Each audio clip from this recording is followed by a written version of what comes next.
Hi, I'm John and welcome to the channel. In this video I'm going to go over my experiences of using the Panasonic Leica 9mm f1.7 lens every day for the last month.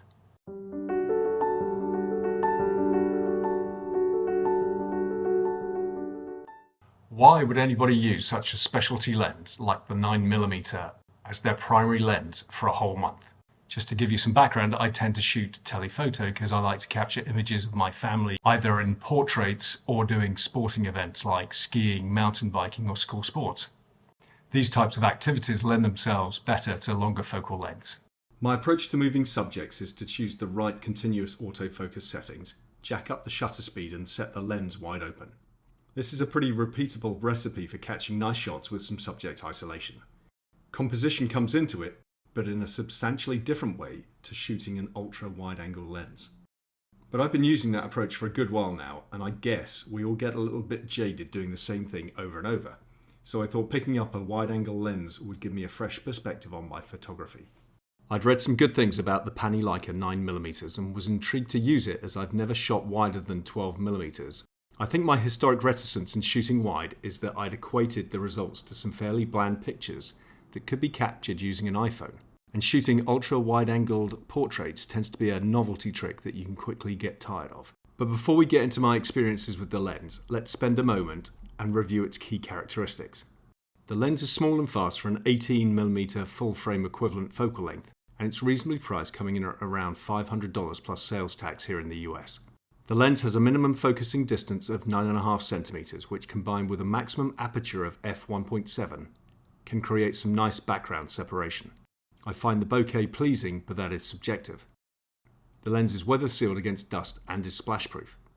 The lens has a mainly plastic build, unlike most of the Panasonic Leica designed lenses. This certainly helps in keeping the lens light at a mere 130 grams. I would prefer a metal build, largely because I'm a sucker for that, but in practice the lens feels well built. I won't cover the performance of the lens in much detail, as it has been well covered by other YouTube videos. My experience is in line with those reviews, but the highlights are that the lens exhibits good center sharpness at f1.7, which improves slightly stopping down. Corner sharpness is okay wide open and improves through f5.6. There is some distortion, but applying lens corrections remedies this, so I don't find it to be a practical consideration. For video use, the lens has some compelling features. The lens's focal length of 9mm is good for vlogging, as it is able to pull in the background and provide context to a video. The lens is quiet when autofocusing and has minimal focus breathing. Okay, now let's get hands-on. With the Panasonic Leica 9mm fixed to my Olympus EM1 Mark III, I set off to capture some interesting images of the majestic St. John the Divine Cathedral here on Manhattan's Upper West Side. With a great subject and a fun lens, this should be a piece of cake.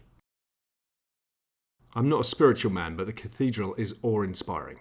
It is the 6th largest church in the world by area, and is 600 feet or 183 metres long, and the roof height of the nave is 177 feet or 54 metres. So let's get back to photography. After shooting over 200 pictures in and around the cathedral, it was clear that to take an interesting image with the ultra-wide-angle lens requires more than pointing the camera at a stunning subject and simply pressing the shutter button. To be fair, both the camera and the lens performed remarkably well. Image quality across the frame is never lacking at regular viewing sizes, and the camera-lens combination was able to give me clean, shake-free images at around 2 seconds without a tripod. I'm sure I could have tested the stabilization capabilities further, but we'll save that for a future video. And one other test I did was to compare the field of view between the Panasonic Leica 9mm, the Panasonic 12mm f2.5, and the wide camera on my iPhone 14 Pro Max, which has a focal length of 13mm or 6.5mm in micro four thirds terms. The Panasonic Leica 9mm slots nicely in between those other choices.